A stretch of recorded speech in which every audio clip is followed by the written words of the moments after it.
Good day. Today is Friday, 29th August 2025. And before I return to the perennial topic of these programs, which is the conflict in Ukraine, I'm going to turn briefly to the situation in the Middle East, because there's been some concerning news about the stance of the Western powers towards Iran. An event has taken place which further reinforces my belief that we're going to see a renewed conflict between Iran and Israel fairly soon. Briefly, yesterday, the three Western powers, Britain, France and Germany, announced that they considered Iran to be in non-compliance with the Joint Comprehensive Plan of Action of 2015. And on that basis, they're claiming that the sanctions which the Security Council, the UN Security Council, had imposed on Iran more than 2 decades ago, and which were partially lifted as a result of the Joint Comprehensive Plan of Action, that those sanctions should be, as they say, snapped back. In other words, they should be brought back into force. Supposedly, this is due to happen within 30 days, perhaps at a future Security Council meeting, which will be actually held after that 30-day period has passed, sometime in October. And apparently there's been some diplomatic activity, some diplomatic contacts. The British Foreign Secretary, David Lammy, has been in discussions, has had conversations with the Iranian Foreign Minister Arakchi.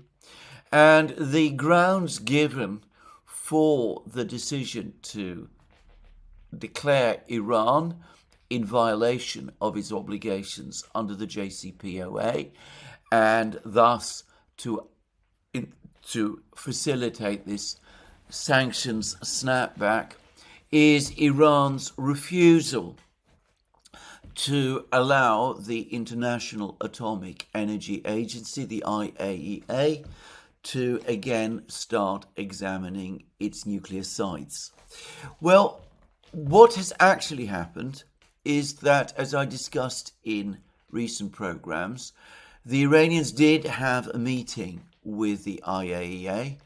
They made it very clear that after the events of the 12-day war, where the Iranians feel that the IAEA and its chief, Rafael Grossi, behaved very improperly, providing information to the United States and Israel, which facilitated the American and Israeli attacks on the Iranian nuclear sites, nuclear enrichment sites, and possibly also identifying Iranian scientists involved in the program, the enrichment program.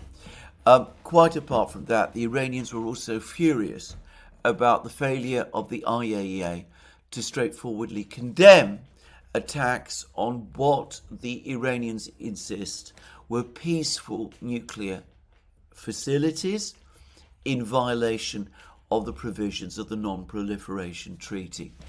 Anyway, there was a meeting between the IAEA and Iran, and the Iranians reiterated their refusal to allow the IAEA access to the relevant nuclear sites, though they did allow the IAEA access to the nuclear power plant in Bushehr, which I think it is widely accepted is indeed a civilian program, one developed by Iran in cooperation with the Russians.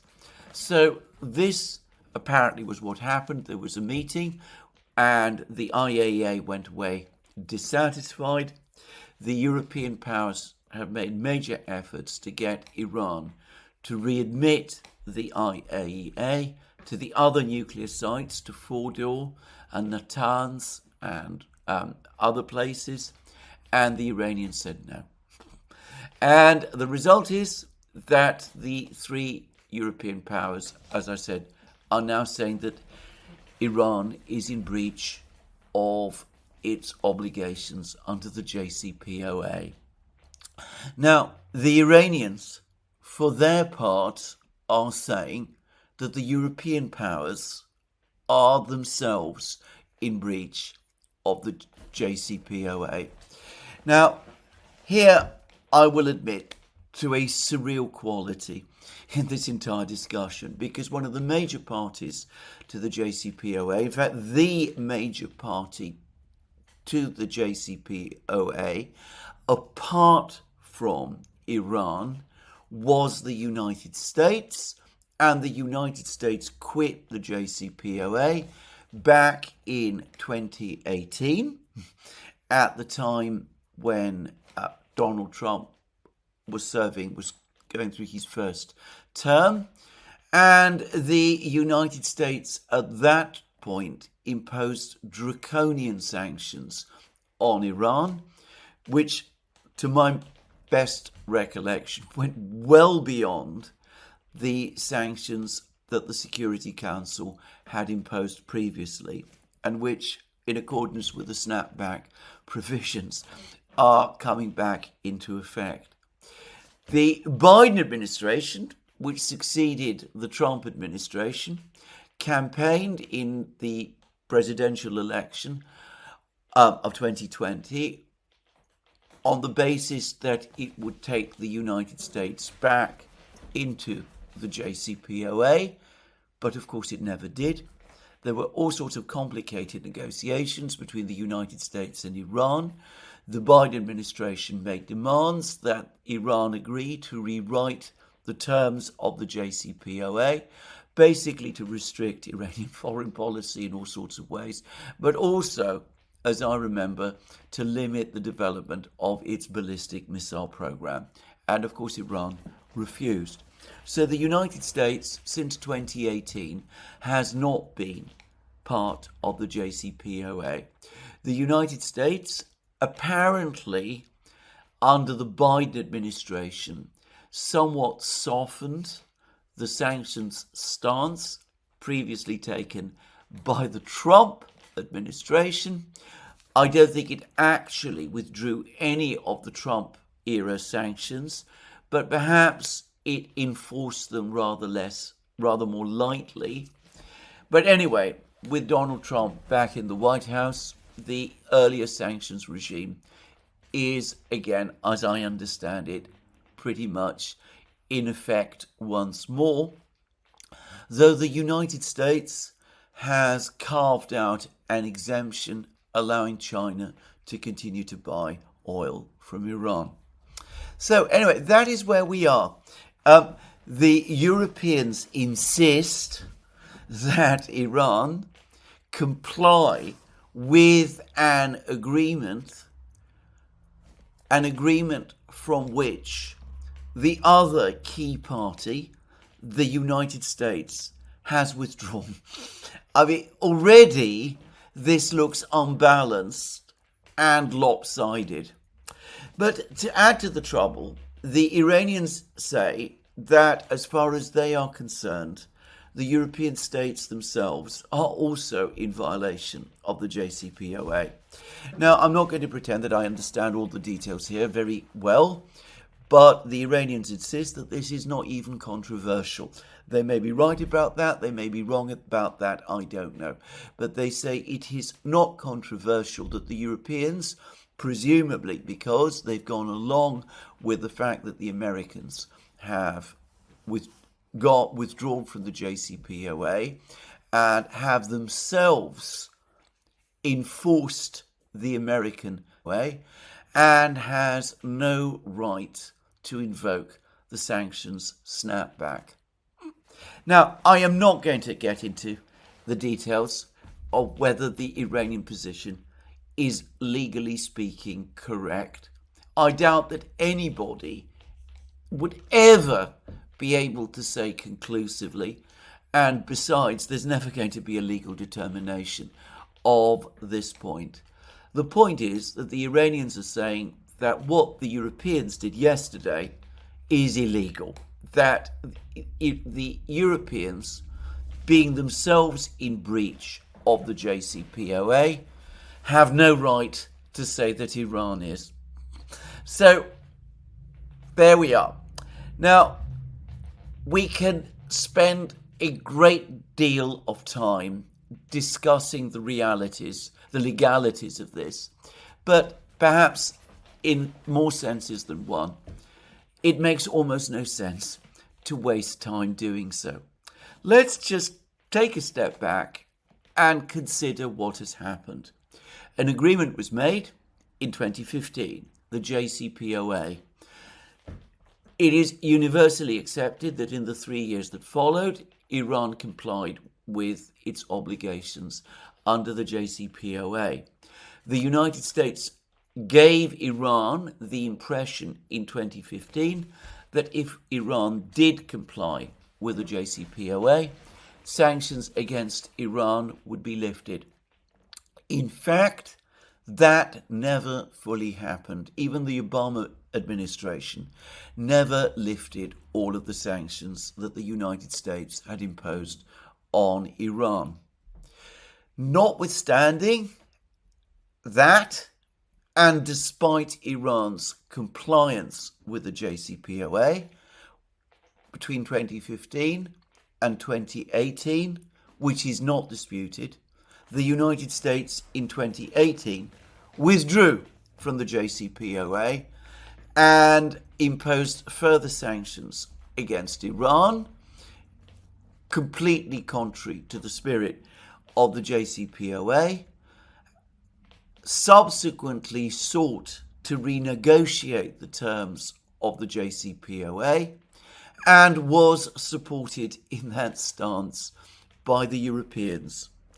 Then, a few months ago, even as steps started to be made between Iran and the United States to try to negotiate some way back, the Iranians, as we know, did resume nuclear enrichment, and they did go beyond the limit that the JCPOA had imposed. They started to enrich some uranium up to 60%, and I've already expressed my own doubt about the logic of doing that, and my own view that, diplomatically speaking, that might have been a mistake.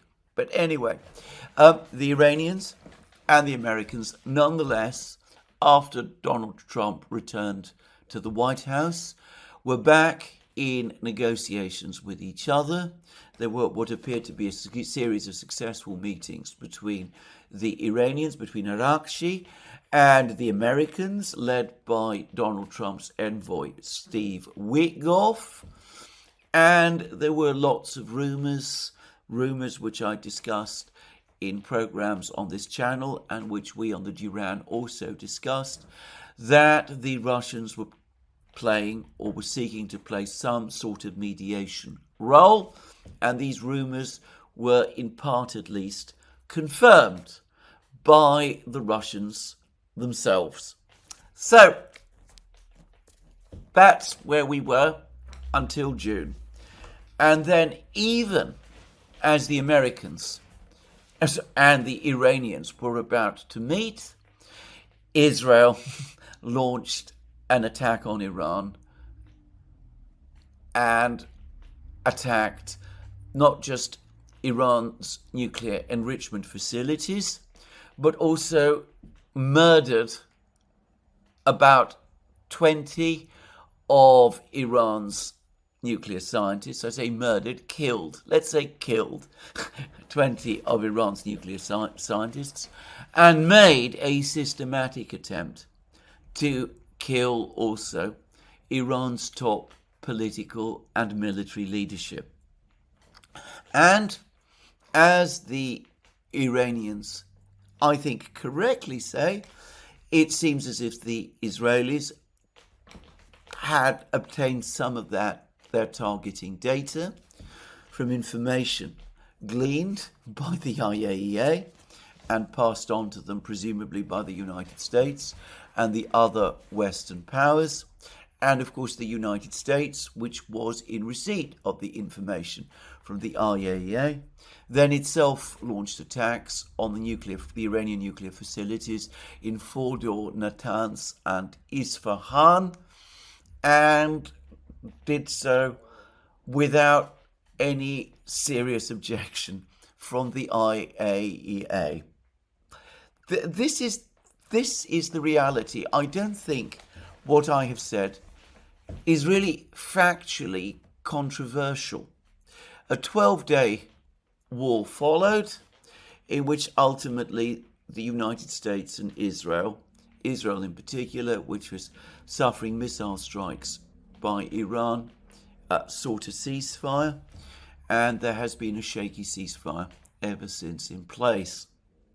Now, given this history, how can one come forward in all seriousness and imply that it is Iran in some respects, in key respects, that is in violation of the JCPOA, so as to cause the snapback of sanctions to come into effect in October? I mean, I say that, no doubt the Iranians by now are in breach of their obligations under the JCPOA. They have enriched uranium above the level set out in the JCPOA. They are preventing the IAEA from examining their facilities. But I don't think anybody could argue, after all that has happened, that they are doing this in the face of extreme provocation. Just saying. Now, put all that aside, what is this even intended to do? What is snapping back the sanctions at this time intended to do? The sanctions that the UN Security Council imposed all those years ago have already been superseded by the much harsher sanctions imposed by the United States. The European powers have been supporting those sanctions. If the UN Security Council sanctions are supposed to be legally back in effect, and the Iranians, by the way, are challenging that, how does that add to the totality of the sanctions that Iran would now be facing? I say this because the two big Eurasian powers, Russia and China, have strongly criticized and rejected this move by the three European powers. They are saying that it was unbelievably, completely unhelpful at this particular of the JCPOA, or to insist on this snapback. In which case, there will be arguments about whether the snapback sanctions are legal or not. I'm not going to get into a discussion about whether they are or not. I think, as I said, in this question of international law, there is never going to be a final decision, a final judgment by any party. So I do not believe that China and Russia are going to observe these UN sanctions or consider that these sanctions in effect bind them. I think the Russians and the Chinese, on the contrary, are going to step up their economic cooperation with Iran. I don't think that they're in any mood to do otherwise. Now, the question is then, because I cannot imagine that the Americans and the Europeans don't know about this, that then brings us to this question of why, in that case, has this been done?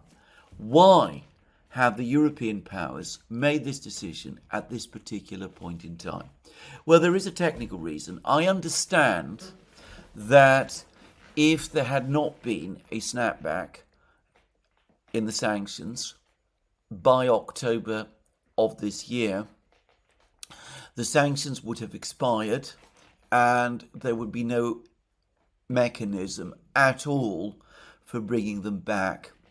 So at one level, this does look like a way of preserving the US sanctions weapon against Iran. So I think that plays a very significant part in this. I remember that back in the autumn of last year and the winter, when the talk about attacks on Iran by Israel first started to float around the media, one of the concerns that the Israelis were apparently expressing was that without action by Israel, the sanctions would indeed expire in October of this year, and that would be the end once and for all of UN sanctions, and the Israelis didn't want that to happen. So that probably is one reason. But I think there's a much more important reason, which is that, of course, the Israelis and the hardliners in the Trump administration, which at times, it must be said, have included the president himself, Donald Trump, now have the argument, the excuse they've always sought for an attack on Iran, that Iran is engaging in a nuclear enrichment program, contrary to older UN Security Council resolutions, and that it is in breach of its obligations, both under the JCPOA and under the Nuclear Non-Proliferation Treaty. And you can see where this is inexorably going to take us.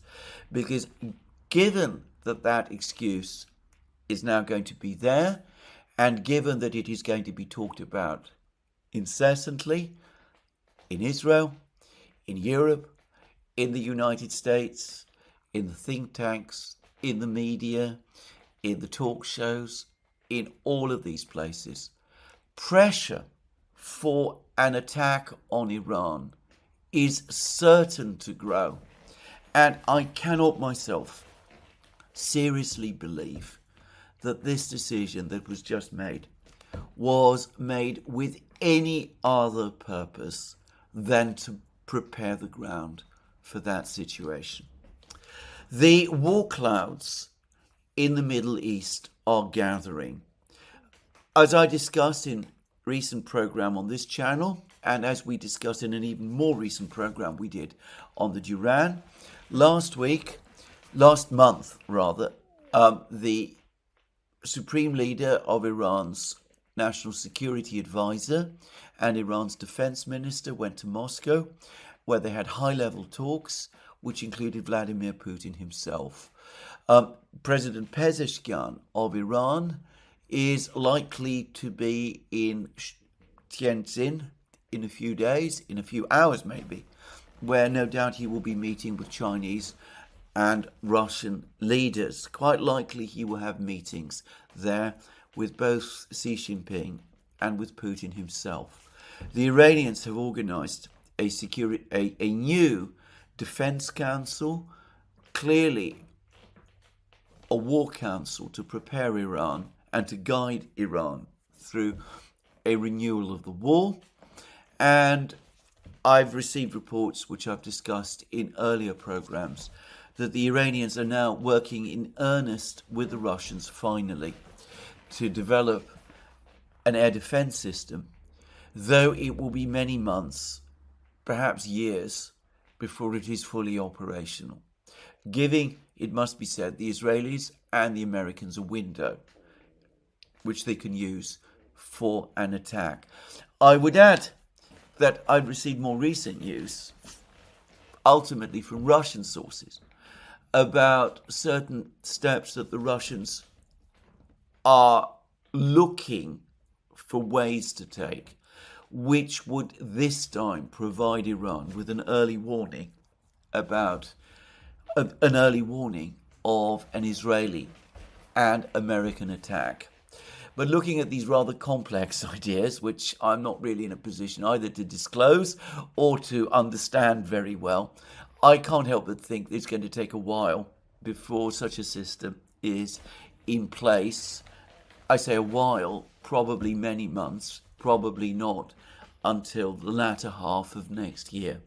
So there is a window for the Israelis and the Americans to launch a renewed attack on Iran. And my own conviction, and it is now hardening into virtual certainty after the actions of the last 24 hours, is that that is now coming. We need to be prepared for a renewed conflict between Israel, probably the United States, and Iran later in the autumn. Now, I'm also going to say I think this time the attack will be stronger. I think the Iranians will be better prepared for the attack when it comes. I don't believe that this conflict is going to last just 12 days. I think this will be a more prolonged conflict, more difficult to end.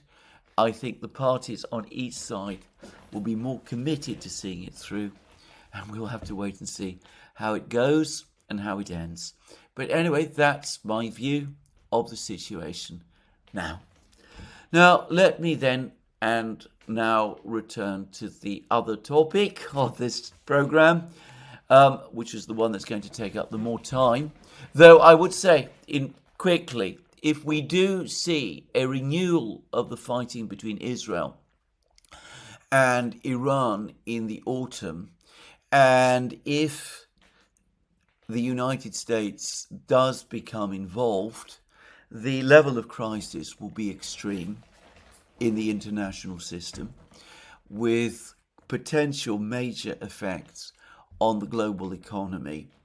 And it will be, frankly, a bigger and even more important crisis than the crisis we're seeing playing out at the moment in Ukraine. But anyway, let me now turn to the situation in Ukraine.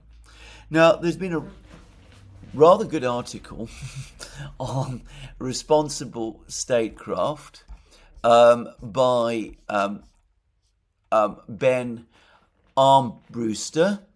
Diplomacy Watch: is there a next for Ukrainian peace talks?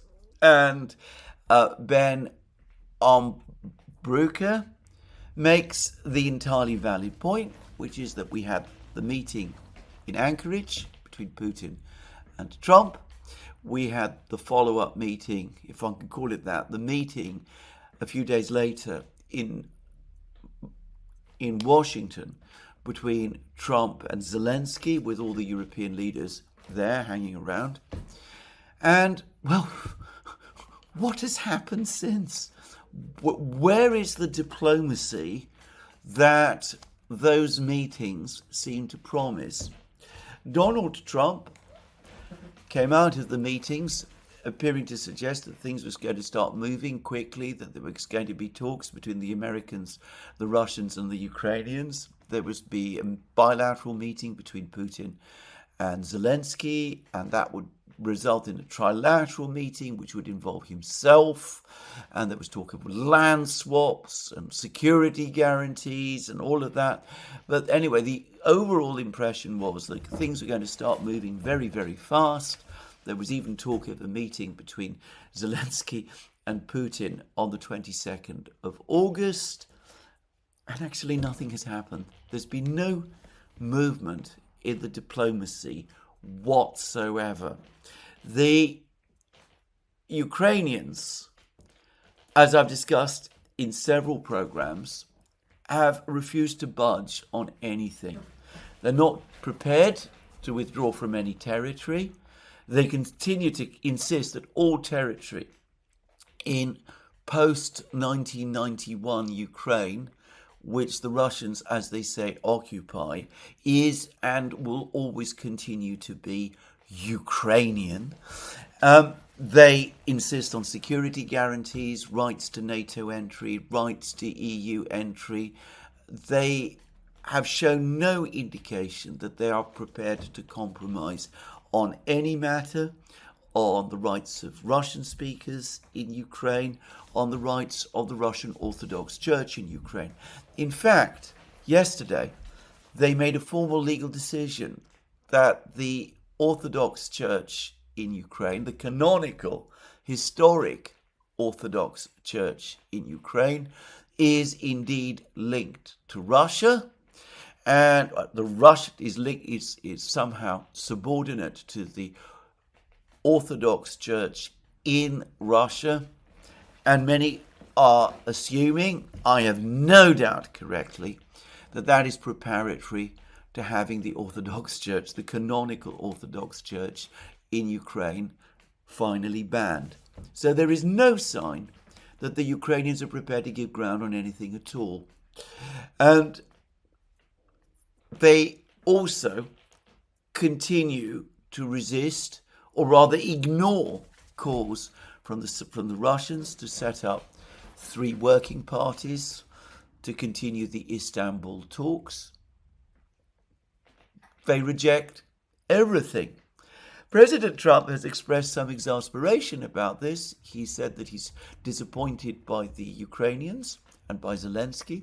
He's even hinted that he might impose sanctions on Ukraine, though I don't think anybody believes or takes that seriously. There are also reports that he has in private expressed resentment and disappointment with the EU leaders as well, which I'm sure is true, but it translates to nothing because he's not made or taken any step concerning that publicly whatsoever. To all visible appearance, he continues to be best friends with all of them, even though the photographs from the Washington meeting say otherwise. We see somber, glowering faces, angry faces on the part of the Europeans, and one gets a strong sense that with Trump as well, his attitude to the Europeans ultimately, deep down, is one of dislike and contempt. But anyway, he's not prepared to break with them in public. Meanwhile, the war continues, and of course the other day the Russians launched their big missile and drone strike against Kiev, the second biggest apparently that they've conducted over the course of the war, the previous biggest one having been in July. And there are lots of reports now that the Europeans in particular were absolutely shocked by the scale of this attack. The European countries and the British called in the Russian ambassadors to protest this strike. The grounds for doing so were the supposed attacks on the British consulate, on the British Council building in Kiev, and the European diplomatic premises in Kiev as well.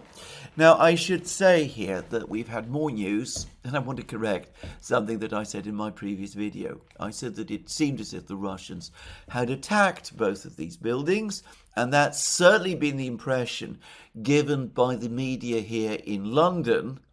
But then I read, I think it was actually in The Guardian, that in fact it is wrong and that the 2 buildings were not attacked by the Russians at all, that the missiles that were launched were not launched at these 2 buildings, the British Council building and the EU representative office building.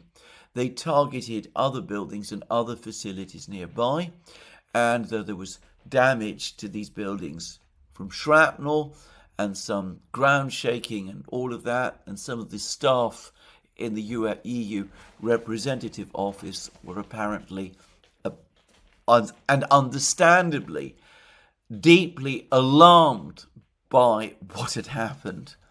They were not actually at risk because they were not in fact targeted. Well, that seems to be the case, which does perhaps cast some light over the way in which this story has been covered, and does perhaps raise some questions about this concerted calling in of Russian ambassadors to complain to them. I would say that if missiles land next to an embassy or diplomatic building, I don't know whether the British Council classifies as a diplomatic building, I presume not, but let's act as if it is.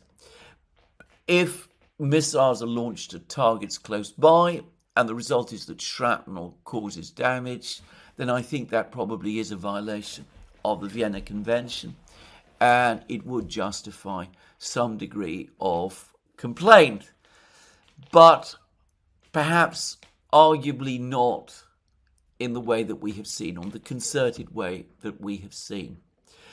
I believe that the reason the Europeans and the British called in the ambassadors, and the reason for some of the commentary, is that there is a state of shock about the scale of this assault on Kiev. And I'm going to say something else. I believe that the Europeans and the British were shocked at the total failure, the complete collapse of Kiev's air defense system. I believe that they had persuaded themselves after July that Kiev's air defense system had been upgraded in some way, that there was more success in shooting down the Russian drones. I think they probably believed some of the claims the Ukrainians have been making about their success in shooting down Russian drones and missiles. The Ukrainians, by the way, claimed that they shot down nearly all of the missiles and drones that the Russians launched at Kiev, just saying. The reality, as this attack has now brought home, is that the majority of these drones and missiles get through. And there was little evidence over the course of that strike that the Ukrainian air defense system over Kiev was operating effectively. And I think this has caused a deep shock and growing alarm, especially as there is a sense that Russian missile and airstrikes on Kiev are expanding in power, and you can get some sense of that from the Europeans and the way that they've talked about this story. I suspect that they were also somewhat alarmed or dismayed by the fact that this time Donald Trump, the President of the United States, who has previously criticized Russian missile strikes and drone strikes on Kiev, on this occasion, he didn't do so, or at least not to any very significant degree. On the contrary, the White House spokesman said that Trump understood why this attack had happened. So there is shock, there is dismay, but there also is continued discussion and negotiation between the Europeans about how to move forward with the security guarantees for Ukraine that they have been talking about with themselves. Now, there have been two really good articles about this topic, one by Anatol Lieven on Unheard, the British centre-left magazine, and the other by his colleague Mark Episkopos on responsible statecraft. Both of them point to the utterly fantastic, indeed genuinely deranged nature of this whole discussion. The Europeans have entirely lacked the military forces to deter the Russians to any significant degree. The talk now is that whatever forces cobbled together, it will be mostly put together from the British and French militaries. Given the extraordinarily run-down state of both of those militaries, the total size of the force will probably be somewhere in the region of 10,000 men. This in a conflict where the two armies, the Russian and the Ukrainian, number in the hundreds of thousands. So the idea that such a force can deter the Russians is an absurd one. Mark Episkopos has made the entirely valid point also that the assumption that there appears to be that the Americans are providing some sort of backstop for this force is simply wrong. There is no backstop at all. There is no talk of an American backstop. On the contrary, when one analyzes American words carefully, it becomes very quickly obvious that the United States is determined to avoid any possible situation in which it could find itself in an armed conflict with Russia.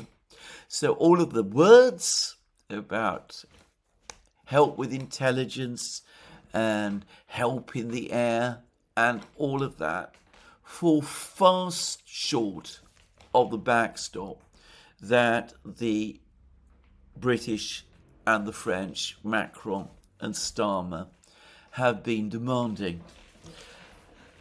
Moreover, everybody agrees that nothing like this can happen unless the Russians agree to this and the war ends, and the Russians are not agreeing to this. In fact, the Russian Foreign Ministry has just made this again absolutely crystal clear. The Russian Foreign Ministry spokesman said today, security guarantees for Ukraine should be a result, not a condition, of a peaceful settlement. With due account of Russia's interests, one needs to understand that the provision of security guarantees is not a condition but a result of a peaceful resolution through the elimination of the root causes of the crisis in Ukraine. In turn, that will also guarantee security for our country, for Russia. So the Russians are refusing all discussions.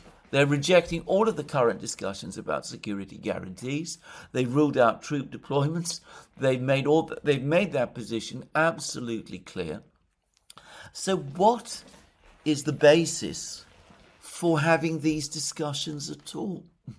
It is very strange and all very, very difficult to understand. And one gets the sense that the Europeans are busy talking with each other about something which ultimately cannot happen.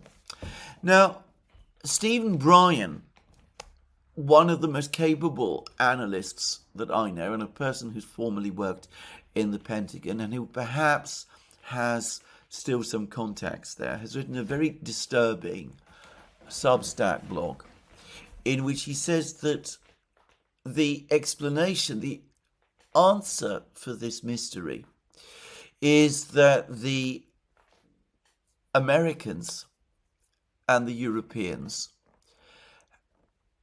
far from expecting the Russians to agree to this proposal, are instead intending to impose this on the Russians, to impose the deployment of a peacekeeping force in Ukraine on the Russians by achieving a military victory against them.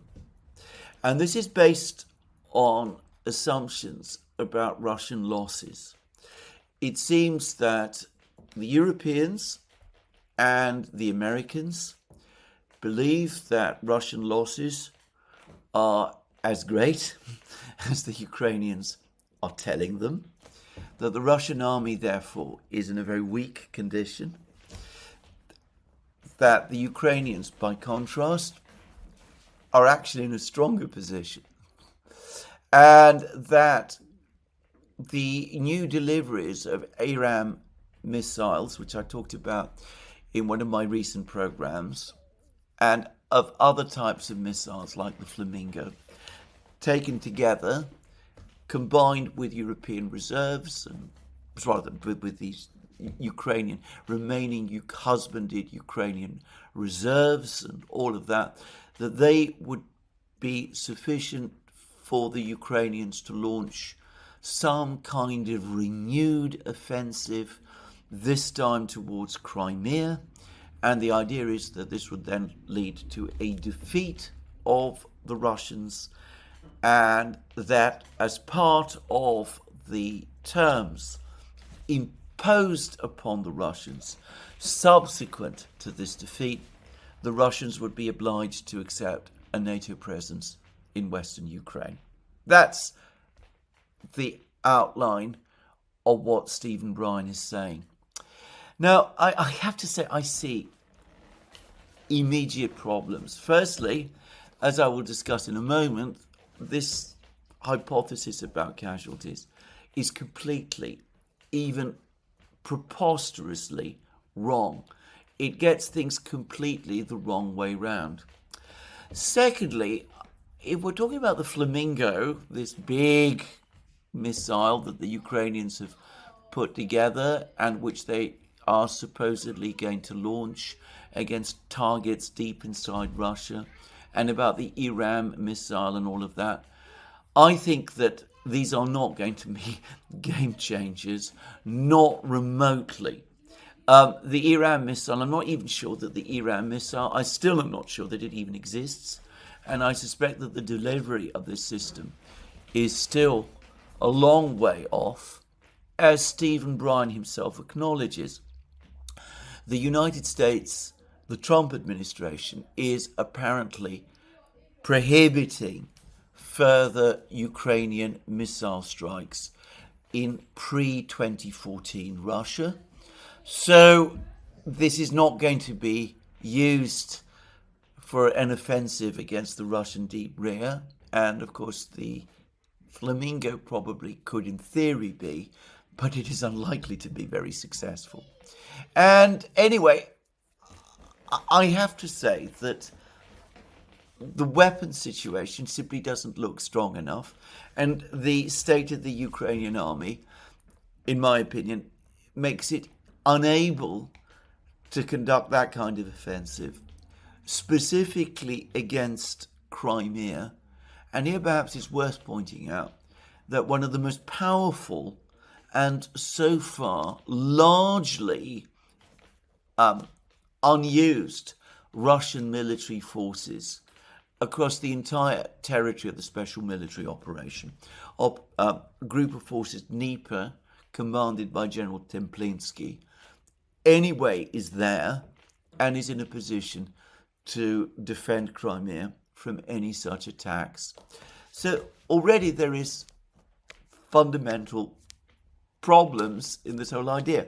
Secondly, the evidence that some people in Europe and the United States and elsewhere are apparently looking to as proof that the Russian military is no longer in a condition to resist an offensive. It seems to me not just threadbare, but straightforwardly wishful thinking, and completely divorced from the information that Ukrainian commanders and bloggers and Telegram channels and all of those people have been providing. Briefly, it said that the deployment of the 14,000 North Korean troops to Kursk region was a sign of the underlying weakness of the Russian military because of the very severe losses that Russia supposedly has followed, and President Putin's repeated protestations that Russia has no plans to attack any other country in Europe is also supposedly proof of the weakness, the overall weakness of the Russian military. Well, the second is truly bizarre because every day we read in the European media especially about how powerful and mighty the Russian army has become, and how if Ukraine falls, it will undoubtedly advance westwards, so that we have to stop the Russians in Ukraine, because if we don't stop them there, they will advance here. They will come here. So if the Europeans really do think that the Russian army is that weak, and that Putin's protestations, that he has no plans to attack anywhere else in Europe, is a sign of weakness, then they're saying one thing to each other in private and the diametric opposite to the public. Well, of course, they can do that. But to be frank, I don't believe this. And in terms of the North Korean deployments, we now have abundant information, both from North Korea and from Russia itself, that the North Korean deployment to Kursk was offered and even insisted upon by Kim Jong-un, and that it was not actually solicited or sought by Russia. So, just saying. Well, Stephen Bryan, nonetheless, as I said, is an extremely clever man, and he's also somebody who does not say things wildly, and he is well connected. So, I am not going to dismiss this story. I think that there is a possibility that some harebrained plan for a further offensive might indeed be in preparation. I have to say I see no evidence of this on the battlefronts. There's none of the chatter that you would expect to see if such a thing really were being prepared. The kind of chatter I remember before Ukraine's Kharkov and Kherson offensives in the autumn of 2022 and Ukraine's 2023 summer offensive, and even to some extent the Kursk offensive of the summer of 2024. I've seen none of that chatter this time. So I struggle to believe this story, but I am not going to discount it entirely. As I said, I can imagine that some people are sufficiently detached from reality to believe it. Now, that now leads me to another topic which I've also discussed, or rather touched on, in these programs. And here I'm afraid I am going to have to speak extremely carefully indeed. Now, as many of you will recall, about 10 days ago, there was the publication in Russian media of what was claimed to be a leak of data from the Ukrainian General Staff obtained by various bloggers, and this gave, or purportedly gave, information about the state of Ukrainian casualties, and all sorts of figures appeared, which I'm not going to repeat, which were, however, obviously wrong and clearly fantastic, and that cast doubt upon the authenticity of the leak. Now, I expressed my own opinion at the time that it looked to me as if this operation, this leak, had been arranged by Russian intelligence. Now, I have no actual evidence that this is the case, but I no longer have any doubt about this. I am sure that it was Russian intelligence that published that information. And I'm going to anticipate by saying that this information is indeed, in my opinion, based on an actual leak of actual documents held by the Ukrainian General Staff. I'm going to discuss all that in a moment. I think that the Russians leaked this information, made it public, as part of the ongoing discussions between the Americans and themselves.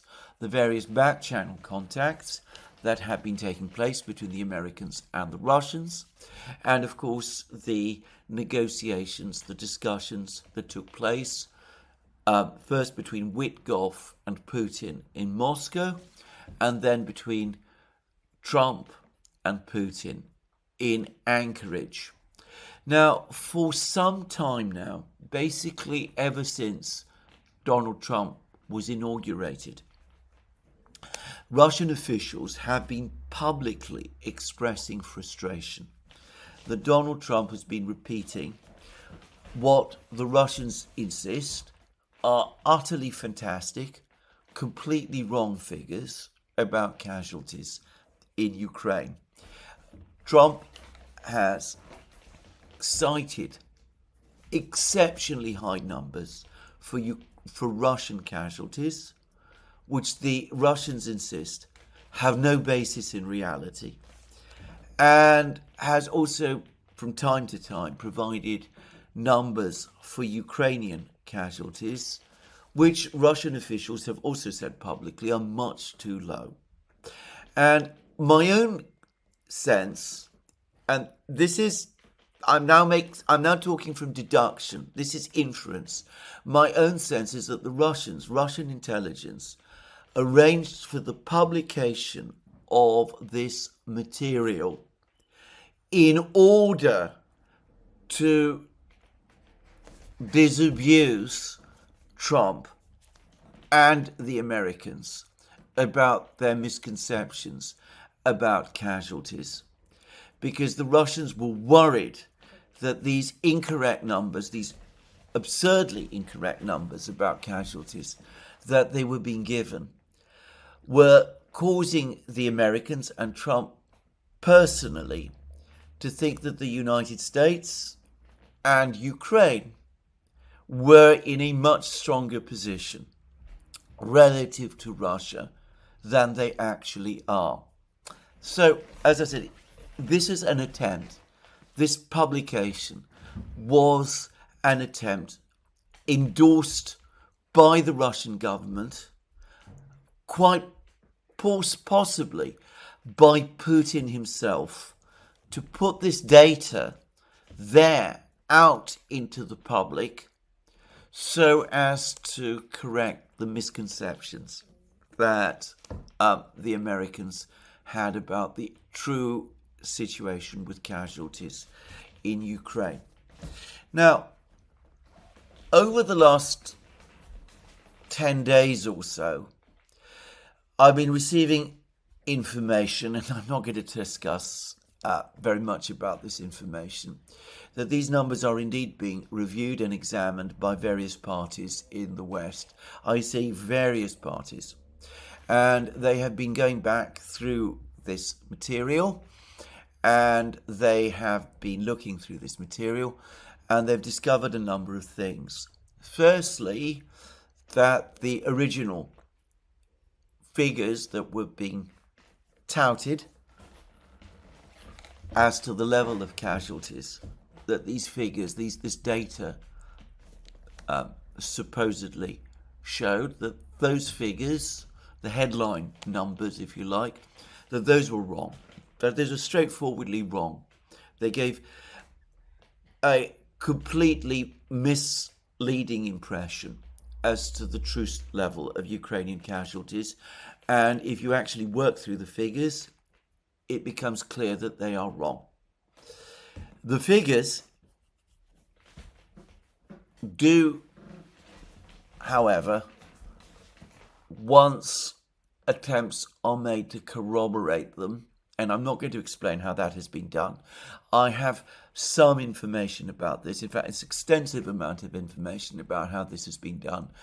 And I can see that this is probably both an extremely intensive but also fairly foolproof operation. Anyway, this examination of the data has essentially confirmed that the data, the leak, has leaked actual documents, and it is possible to get an accurate picture of Ukrainian casualties from this data. Now, there are errors.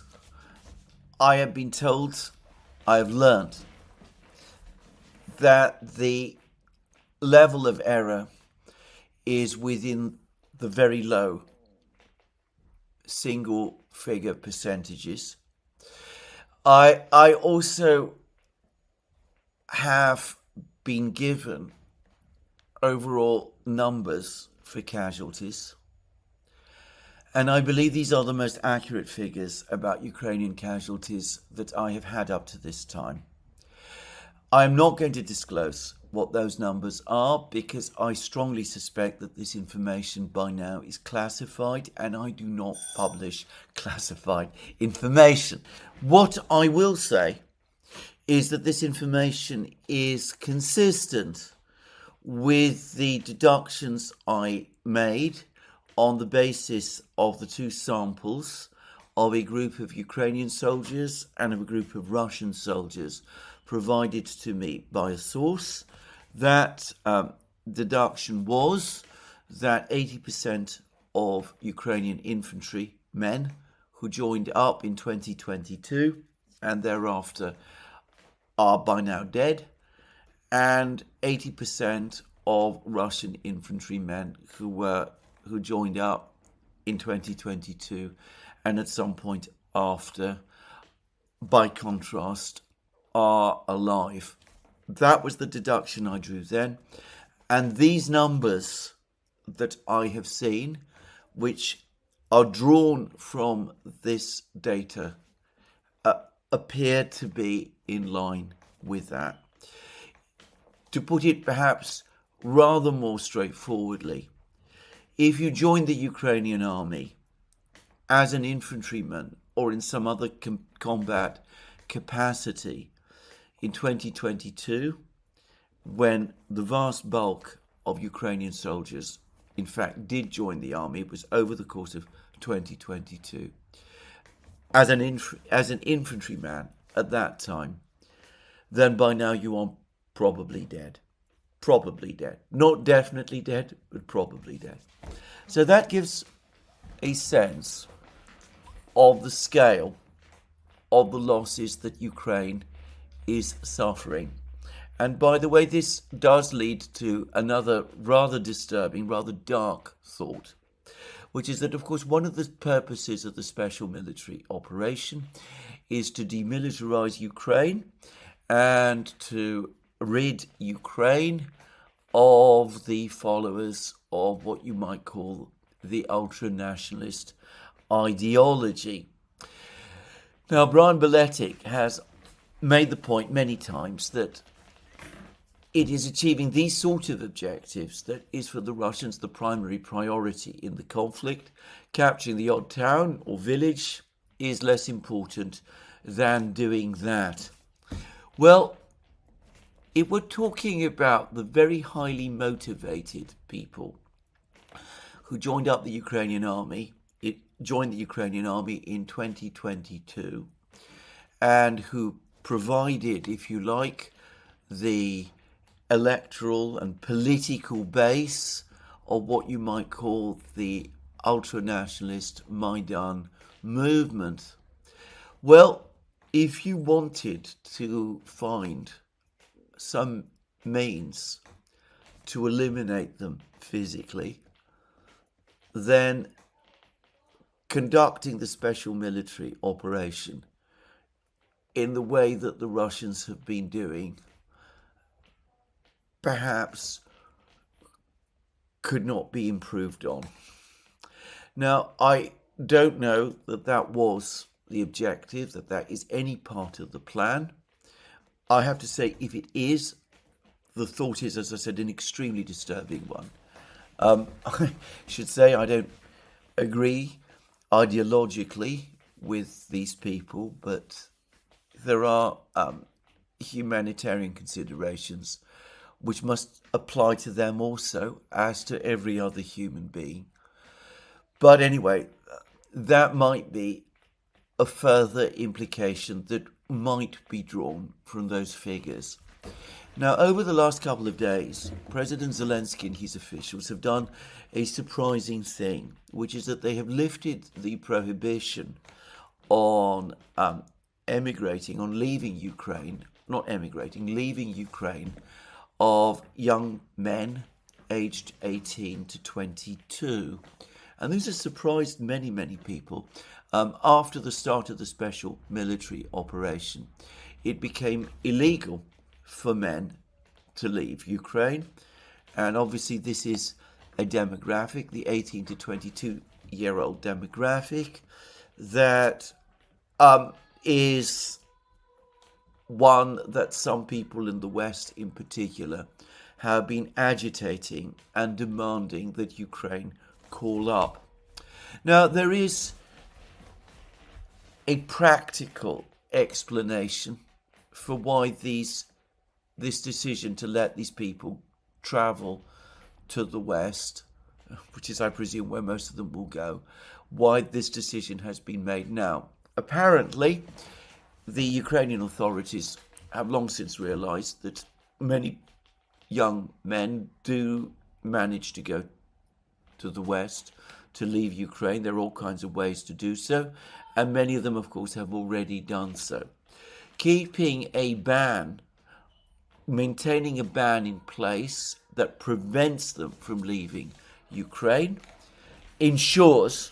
guarantees that they will never come back, or at least that they will not come back whilst the war is underway. Because, of course, if they do, they risk being enlisted into the army and they cannot leave.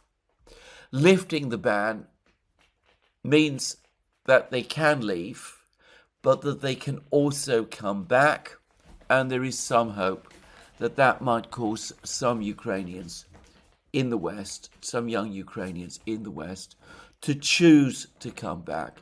It is also, of course, the case that Western governments have been increasingly unhappy about the large number of Ukrainians in their midst, and in many countries in the West, in Europe, there have been pressures to try to get Ukrainians to return to Ukraine, and it could be that this recent decision was made in part in order to facilitate that process. So there is a practical explanation for this decision, and that's probably the reason for it. I, however, would like to believe, and I appreciate that here many people will say that I am being naive, that Zelensky and his officials, who probably are familiar with some of the data that I've just been discussing, have some understanding of the full horror of what is happening on the battlefronts, and have some awakenings of conscience. And they perhaps understand that young men who leave Ukraine are in fact very unlikely to come back, even now, even if the ban is no longer in place. And I wonder whether at some level, perhaps not even acknowledged, the decision to lift the ban has been made in order to keep these young people out of harm's way. Well, I would like to believe so. There's been very little sign of humanity in this war, certainly not from that side. So perhaps, as I said, I'm being naive or engaging in wishful thinking, but then I always want to believe the best in human nature, and I to persuade Trump to drop the idea of a ceasefire entirely, which was something that Trump agreed to. So there is no reference to this anywhere in this article. Now that makes me even more sure that Putin never at any time offered any such thing.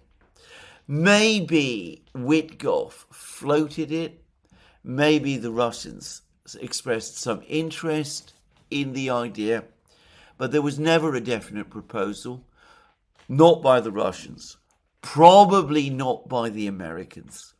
There might have been some talk, but nothing was agreed, and nothing was proposed or offered, just to say.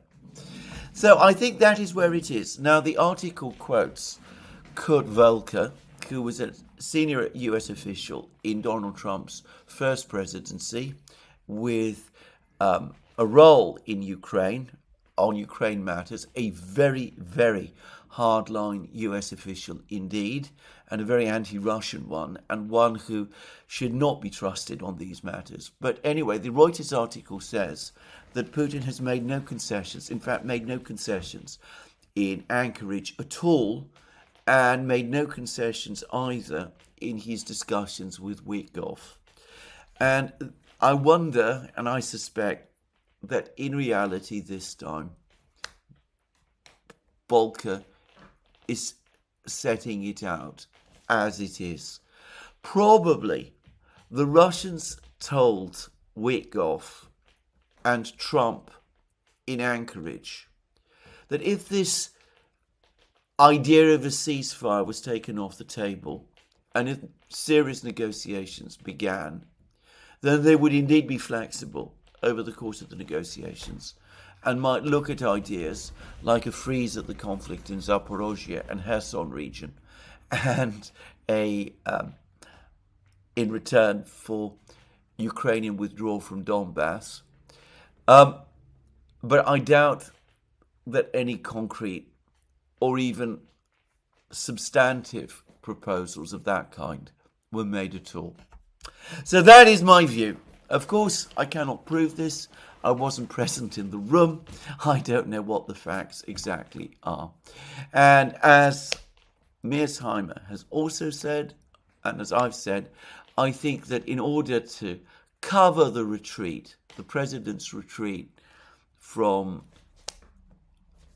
on the question of a ceasefire, Trump threw the Europeans this idea of security guarantees and troop deployments. He told them that Putin did not object to this. He told the Europeans that Putin was ready for a meeting with Zelensky. He said far more than Putin had ever actually said that he was prepared to agree to or do. But it's set us off with this discussion about security guarantees, troop deployments, and all of those things. I don't think the Russians are paying any attention. And as I said in my program yesterday, I think their primary focus at the moment is to prosecute and win the war. Now, over the last 24 hours, there's been much more information about the real state of the battle, and I'm not going to discuss it in detail in this program, but the information now increasingly points to the complete failure of the Ukrainian counterattack in the Pokrovsk area. This is the one that took place about a week ago that was supposed to reverse the Russian breakthrough. It seems, this is according to Russian sources, so maybe one should take it with a pinch of salt, but I suspect that this is true. It seems that the Russians are still in possession of some parts of Zaluzhny Kolodyaz, that they still control, or at least have a presence, in the village of Rubezhnoye, which is located somewhat to the west of Zaluzhny Kolodyaz, that in fact they still control nearly the entire area of the breakthrough.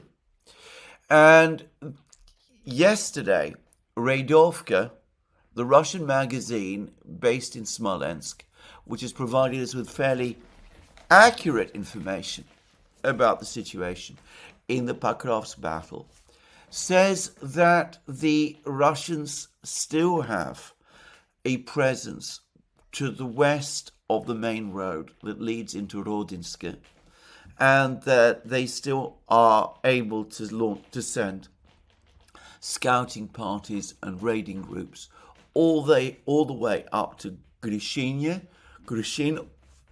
the village to the north of the E50 road, the road which is, of course, the last remaining supply point for the Ukrainians in Pokrovsk. And I suspect that this information is true, and the Ukrainians, for their part, have now acknowledged Russian control, effectively acknowledged Russian control of many of the positions to the southwest in the southwestern part of Pokrovsk, just south of the E50 road, that the Russians control Kotlino, almost certainly Udachny as well, that they also control the village of Leontovichi essentially within Pokrovsk, and probably other places to the center of Pokrovsk itself. As I said in my program yesterday, it seems to me that the Russians are fighting in the center of Pokrovsk. There is video footage that appears to confirm this. And the Ukrainians have also released more footage which shows the Russians holding positions in the area of the micro-district in southwestern Pokrovsk. So it looks to me as if the Ukrainian situation in Pokrovsk is indeed bad and that it is deteriorating. In fact, there are claims that the Russians are about to bisect Rodinska, the village to the north of Pokrovsk, that they've cut Ukrainian defenses there in two. And there are also more reports that the Russians have reached the village of Kharkov to the northeast of Pokrovsk, the major fortified village east of the breakthrough area, and that they're in the process of storming that village as well. Now, there's probably an awful lot more going on, and I'm going to return with a more detailed discussion of the situation on the battlefronts in my next program. And there is information from the Liman area especially, where things seem to be going especially badly, and some information also from western Donbass and Zaporozhye and all of these places. But the point is, the Russian advance continues. It continues relentlessly. The Russians continue to move forward, and their diplomatic position remains strong. American officials, Peter Navarro in particular, have made no secret of their complete exasperation and astonishment at their inability to bend India to their will. They seem to have assumed that India was the weakest link in the BRICS chain, that if they piled on the pressure on India with the tariffs, that would make India bend. On the contrary, as an editorial in the Financial Times has admitted, what these people have managed to do is strengthen the connections between India, Russia, and also cause India to improve its relationship with China. As well as that editorial in the Financial Times, there's a big editorial about this in Global Times, the Chinese newspaper published by the People's Daily, which is itself the official mouthpiece of the Central Committee of China's Communist Party. As an article discussing at length and in great detail the improving relationship between India and China. And of course, Modi is now heading for China. He's gone to Japan first, but then he's going to China. He's going to meet with Xi Jinping. There is some talk, it's touched on in the Financial Times, that India is considering leaving the Quad, which it is supposed to be hosting. This is this group of 4 states, including India, the United States, Australia, and I believe Japan, which was supposed to be confronting China. That India is contemplating that it might want to leave the Quad. We'll see whether that is true. It would be unlike Indian diplomacy to do that.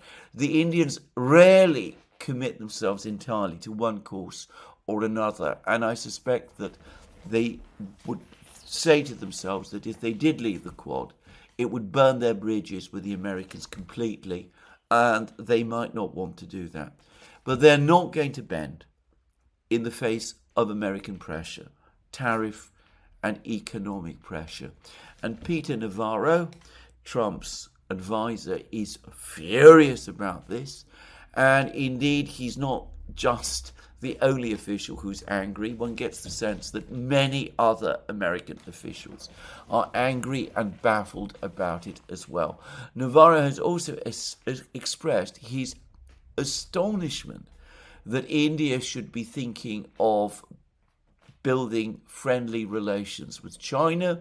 He's brought up the whole topic of the 1962 war between India and China and the territory that China occupies, which is claimed by India, and all of that. Well, there it is. The Americans, I think, underestimated the extent to which the BRIC states are now deeply invested and committed to that project, and also underestimated the fundamental importance for both India and Russia of their relationship with each other. And as for the meetings in China, of course, Putin and Modi will be there. But interestingly, Kim Jong-un is also apparently going, and he will be attending the Victory Day celebrations in China. So we will have an interesting spectacle of Xi Jinping, Vladimir Putin, and Kim Jong-un all sitting together. 10 years ago, North Korea was an isolated country on bad terms with China, as well as the United States, and with the Russians, now keeping North Korea at a distance. Now its old allies, China and Russia, are embracing it again. And Kim Jong-un is welcome both in Moscow and Beijing, even as he improves and upgrades his armed forces, his nuclear weapons capabilities, his technologies, and apparently there's increasing talk that the economic conditions in North Korea are improving, and improving significantly as well. When will people in the West understand that pressure, sanctions, tariffs, whether they're applied against North Korea, Iran, Russia, against countries of that kind, not to mention China, India, that far from breaking these countries and bending them to the West's will, the actual effect is always, and without exception, the opposite. Well, this is where I'm going to finish today's program. A lot to think about and see. We'll see how things play out over the next couple of days. I remain of the view that in Ukraine, at least, it is the military situation that is going to decide everything from this point on. And as for the Middle East, war is coming. Well, that's the end of my program today. Let me remind you again, you can find all our programs on our various platforms, Locals, Rumble and X. You can support our work via Patreon and Subscribestar and by going to our shop, links under this video. Last but not least, if you've liked this video, please remember to tick the like button and to check your subscription to this channel. That's me for today. More from me soon. Have a very good day.